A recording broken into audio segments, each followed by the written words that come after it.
presentamos este informe, que es el primer informe, como decía Isa, que analiza cuál es la situación en este último periodo sobre los distintos ODS en el País Valencià, comparándolo con datos estatales, para ver si estamos en la media o no.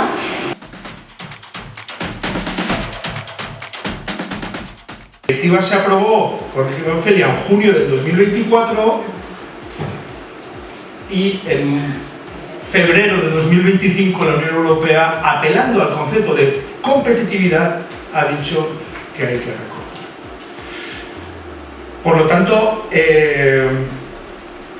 para mí lo fundamental es que todo el andamiaje teórico y jurídico golpea claramente en la lógica economicista de las relaciones económicas a nivel transnacional, pero obviamente las más cotidianas en nuestras sociedades.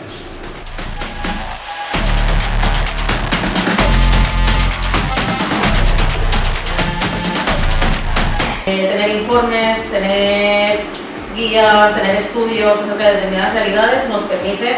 en nuestros espacios de incidencia, bien sea una empresa, bien sea mesas de diálogo de negociación, bien sea